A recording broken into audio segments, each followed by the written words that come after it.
രാജ്യത്തെ നടുക്കിയ വയനാട് ദുരന്തത്തിൽ മറക്കാനാകാത്ത ദൃശ്യങ്ങളിൽ ഒന്നാണിത്.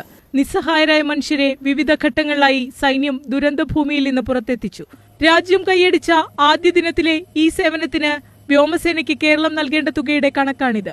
ആദ്യ ദിനമായ ഓഗസ്റ്റ് 30 മാത്രം ചെലവ് 8,91,23,500 രൂപ. ഇതാണ് നമ്മുടെ മോദിക്ക് അണ്ടി അല്ല അങ്ങനെ തെറ്റിദ്ധരിക്കരുത്, മോദിക്ക് ഗ്യാരണ്ടി. നമ്മുടെ ഈ തൃശ്ശൂർ നിങ്ങൾ അങ്ങോട്ട് പറഞ്ഞു വിട്ടുള്ള ഒരു പൊട്ടൻ ഉണ്ടായിരുന്നല്ലോ, എന്താ പൊട്ടൻ്റെ പേര്? കോവി. കോവി പറഞ്ഞിരുന്നത് നമ്മുടെ താടി ഇവിടെ വരും, താടി ഇവിടെ വന്നിട്ട് 4 ഫോട്ടോഷൂട്ട് ചെയ്യും, അത് കഴിഞ്ഞ് താടി തിരിച്ചു പോകും, താടി തിരിച്ചു പോയതിനു ശേഷം ഇവിടെ എന്തോ അങ്ങോട്ട് പരത്തും വിടറും തകർത്തും ഒക്കെ പറഞ്ഞിരുന്നു. അപ്പോൾ ആ കോവിനോടും കൂടെ എനിക്ക് ചോദിക്കാനുള്ളത്, എന്താണെങ്കിലും താടിയുടെ ഈ ഗ്യാരണ്ടി ഭയങ്കര സംഭവമായി പോയി. ഇത്ര 60 കോടി, ഇത്ര 65 കോടി അങ്ങനെ കൊടുക്കണം എന്നാണ് നമ്മുടെ താടി പറഞ്ഞിട്ടുള്ളത്. എന്താണെങ്കിലും ഇങ്ങോട്ടൊന്നും കിട്ടിയില്ലെങ്കിലും വേണ്ടില്ല, ഇവിടുത്തെ ആൾക്കാരുടെ അടുത്ത് കുറച്ച് പിരിച്ചു വെച്ച പൈസ ഉണ്ടല്ലോ, നിങ്ങൾ തൽക്കാലം അതിൽ നിന്ന് എടുത്തിട്ട് താടിൻ്റെ അണ്ണാക്കിലേക്ക് തള്ളിക്കൊടുക്കും. ഇങ്ങോട്ടൊന്നും ഈ താടിൻ്റെ കുടുംബത്തിൽ നിന്ന് കൊണ്ടുവന്ന പൈസ അല്ലേ, നിങ്ങളത് മനസ്സിലാക്കണ്ടേ? ഈ കേരളത്തിന് വേണ്ടിയിട്ടും ഈ വയനാട്ടിന് വേണ്ടിക്ക് ഈ താടി ഇങ്ങനെ ചെലവാക്കുന്നുണ്ടെങ്കിൽ താടിൻ്റെ കുടുംബത്തിൽ നിന്നല്ലേ കൊണ്ടുപോകുന്നത്? താടിൻ്റെ അമിട്ടിൻ്റെയൊക്കെ കുടുംബത്തിൽ നിന്ന് കൊണ്ടുവന്ന കുടുംബ സ്വത്തല്ലേ നിങ്ങൾക്ക് ഇങ്ങനെ തരുന്നത്? ഹെലികോപ്റ്ററായിട്ടും മറ്റേ എന്തോ ഒരു പാലം കെട്ടിയിരുന്നില്ല, പാലമായിട്ടും കുറെ പൈസ ചെലവാക്കുന്നുണ്ട്. ഓൻ്റെയൊക്കെ അപ്പം ഉണ്ടാക്കിയ പൈസ ആണുള്ളത്, ഓൻ്റെയൊക്കെ തന്ത ഉണ്ടാക്കിയ പൈസ ആയതുകൊണ്ട് തിരിച്ചു കൊടുത്തേ പറ്റുള്ളൂ. അതെ, കൊടുത്തേ പറ്റുള്ളൂ. അതിനിപ്പോൾ കർണാടകയിലും അതല്ലെങ്കിൽ മറ്റേ ബീഹാറിലും അങ്ങ് ആന്ധ്രാപ്രദേശിലും UP-യിലും ഹരിയാനയിലും രാജസ്ഥാനിലും ഒക്കെ ആണെങ്കിൽ അവരെ കണ്ണാക്കിലേക്ക് തള്ളിക്കൊടുക്കാൻ താടിൻ്റെ തറവാട്ട് സ്വത്തുണ്ട്. അത് നമ്മൾ 10,000 കോടി 20,000 കോടി 30,000 കോടി ആയിട്ട് അവൻ്റെ കണ്ണാക്ക് തള്ളിക്കൊടുക്കും. കാരണം ആസനം താങ്ങുന്ന അവന്മാരാണല്ലോ. ഈ താടിൻ്റെ ആസനം താങ്ങണമെങ്കിൽ നിതീഷും ഈ നായിഡും ഒക്കെ വേണം. അപ്പം അങ്ങനെ ആസനം താങ്ങുന്നവന്മാരുടെ കയ്യിലേക്ക് അമേദ്യമായിട്ട് നമ്മൾ കോടികൾ കൊടുക്കും. കേരളത്തിലൊക്കെ എന്തെങ്കിലും വന്നു കഴിഞ്ഞാൽ അപ്പം നമ്മൾ ഈ പൈസൻ്റെ ഈ ഒരു മോഡങ്ങ് മാറ്റും. എന്നിട്ട് നമ്മൾ തറവാട്ടിൽ നിന്ന് കൊണ്ടുവരുന്ന പൈസ പോലെയാണ് തിരിച്ചടച്ചേ പറ്റുള്ളൂ. അല്ലെങ്കിൽ ഇവിടെ വന്ന് അപ്പിയിട്ട് തൂറും സംഘികൾ. അതാണ് ഇയാളെന്ന് പറയും. ഈ താടി എന്ന് പറയുന്നത് നമ്മുടെ ഇന്ത്യയുടെ പ്രധാനമന്ത്രിയല്ല, സംഘികളുടെ പ്രധാനമന്ത്രിയാണ്. അതെ, തീവ്ര സംഘികളുടെ പ്രധാനമന്ത്രിയാണ് നമ്മുടെ താടി. അപ്പോൾ താടിയുടെ ഇഷ്ടപ്രകാരം നിങ്ങൾ കൊടുക്കണം. ഇവിടെ കൊണ്ട് തീരുന്നില്ല, കുറച്ച് പഴയ കണക്കും കൂടെ ബാക്കിയുണ്ട്, അതോടെ കേൾക്ക്. ഇത്തരത്തിൽ വിവിധ ഘട്ടങ്ങളിലായി വയനാട്ടിൽ നടത്തിയ രക്ഷാപ്രവർത്തനത്തിന് ആകെ നൽകേണ്ടത് 69,65,46,417 രൂപ. വയനാട് കൊണ്ട് മാത്രം ബാധ്യത തീരുന്നില്ല. 2019 പ്രളയത്തിലും തുടർന്ന് വയനാട് ഉരുൾപൊട്ടലുണ്ടായപ്പോഴും വ്യോമസേന എയർലിഫ്റ്റിംഗ് സേവനം നൽകിയിരുന്നു. ഇതിന് ചെലവായ തുക തിരിച്ചടയ്ക്കണമെന്നാണ് ആവശ്യം. കേന്ദ്രത്തിന്റെ കണക്ക് പ്രകാരം കേരളം തിരിച്ചടയ്ക്കേണ്ടത് 132,62,00,000 രൂപയാണ്. അടിയന്തരമായി തിരിച്ചടയ്ക്കണമെന്ന ചീഫ് സെക്രട്ടറിക്കാണ് കത്ത്. പുനരധിവാസത്തിന് ചില്ലിക്കാശ് കിട്ടിയില്ലെന്ന കേരളത്തിന്റെ വലിയ പരാതി നിലനിൽക്കെയാണ് SDRF-ലെ നീക്കിയിരിപ്പിൽ നിന്ന് വലിയൊരു തുക കേന്ദ്രം തിരിച്ചു ചോദിക്കുന്നത്. വെറും 132 കോടിയാണ് കൊടുത്താൽ മതി. ഇങ്ങോട്ടൊന്നും തള്ളിയിട്ടില്ലെങ്കിലും അങ്ങോട്ടങ്ങ് പിടുങ്ങാൻ ഭയങ്കര ഇഷ്ടമായി. പിച്ചച്ചട്ടിയിൽ കൈയിട്ട് വാരുന്ന ഒരു പരമ നമ്മുടെ താടിജിയാണ് നമ്മുടെ താടി പിരിക്കുന്നത്. അപ്പോൾ താടിജിയുടെ അണ്ണാക്കിലേക്ക് തള്ളിക്കൊടുക്കാൻ എൻ്റെ പൊന്നു പിണറായി താൻ കുറെ പിരിച്ചു വെച്ചിട്ടില്ലേ ഇവിടെ? 100-150 കോടി കിട്ടിയെന്നൊക്കെയല്ലേ പറയുന്നത്. അതിലാകെ ചിലവാക്കിയത് 10-12 കോടിയാണ്.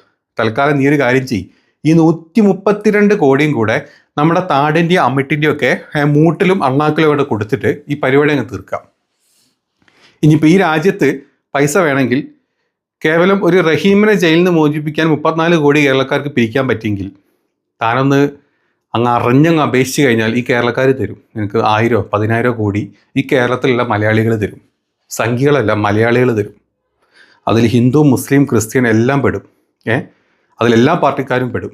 പക്ഷേ ഈ പരമ അവർ വരില്ല. അല്ലാത്ത ആൾക്കാരോടെന്ന് പറഞ്ഞു കഴിഞ്ഞാൽ ഇതാണ് നമ്മുടെ അവസ്ഥ എന്ന് പറഞ്ഞു കഴിഞ്ഞാൽ താൻ മുക്കരുത്. പിണറായി താൻ മുക്കാൻ പാടില്ല. താൻ ഈ 600-650 പണ്ട് കിട്ടിയ കോടികളൊക്കെ മുക്കി എവിടെയെങ്കിലുമൊക്കെ എത്തിച്ചിട്ടുണ്ടെങ്കിൽ അതൊക്കെ തിരിച്ചിങ്ങോട്ട് തരണം പ്ലീസ്. കണക്ക് പ്രകാരം അതൊക്കെ തിരിച്ചു തരിക. ബാക്കി നീ പറഞ്ഞ പൈസ എത്രയാണെങ്കിലും ഈ മലയാളികൾ തരും. ഈ താടിൻ്റെ ആസനം താങ്ങി നടന്നോട്ട് നിനക്കൊന്നും കിട്ടാൻ പോകുന്നില്ല. അത് നീ ആദ്യം മനസ്സിലാക്കുക. താടിയുടെ കണക്കിൽ കേരളം എന്നൊക്കെ പറഞ്ഞു കഴിഞ്ഞാൽ ഒരു 2ാം കിട ഉണ്ടായിട്ടുള്ളതാണ്. താടി ആകെ കൊടുക്കാൻ പോകുന്നത് ഞാൻ ഈ പറഞ്ഞ പോലെ ആന്ധ്രയിലും ബീഹാറിലും UP-യിലും ഹരിയാനയിലും രാജസ്ഥാനിലും MP-യിലും അതുപോലെ തന്നെ മഹാരാഷ്ട്രയിലൊക്കെ താടി കൊടുക്കാൻ പോകുന്നുള്ളൂ. കാരണം താടിക്ക് അവിടെ നിന്ന് കിട്ടുള്ളൂ തിരിച്ച്. താടിക്ക് അദാനിൻ്റെ മൂഡ് താങ്ങിക്കഴിഞ്ഞാൽ, അംബാനിൻ്റെ മൂഡ് താങ്ങിക്കഴിഞ്ഞാൽ, സകലമാന ബാക്കിയുള്ള ആൾക്കാരുടെ മൂടും ആസനം നക്കി താടിക്കഴിഞ്ഞാൽ താടിക്ക് കുറേ പൈസ കിട്ടും, താടിയുടെ പാർട്ടി രക്ഷപ്പെടും, പവർ കയ്യിൽ കിട്ടും. അത് EVM കട്ടിട്ടാണെങ്കിലും വേണ്ടില്ല, സകല വേറെ എന്ത് കട്ടിട്ടാണെങ്കിലും വേണ്ടില്ല, താടി സേഫാണ് ആ കാര്യത്തിൽ. അപ്പം ഈ താടി എന്തെങ്കിലും കിട്ടും എന്ന് വിചാരിച്ച് നടക്കുകയാണെങ്കിൽ എൻ്റെ പൊന്നു മലയാളികളെ, നിങ്ങളൊക്കെ വെറും പൊട്ടന്മാരാണ്. കിട്ടുന്നതെന്ന് പിച്ചച്ചട്ടിയിൽ നിന്ന് എങ്ങനെ കൈയിട്ട് വാരാന്നാണ് ഈ പിച്ച വിചാരിച്ചുകൊണ്ടിരിക്കുന്നത്. അപ്പോൾ അത്തരത്തിൽ നമ്മൾ ചിന്തിച്ച് കഴിഞ്ഞാൽ അങ്ങോട്ട് കൊടുക്കുക എന്നല്ലാണ്ട് ഇങ്ങോട്ടൊന്നും കിട്ടൂല. അപ്പം 132 കോടി ഇന്ന് കണക്കിട്ടു, അതങ്ങോട്ട് കൊടുക്കുക.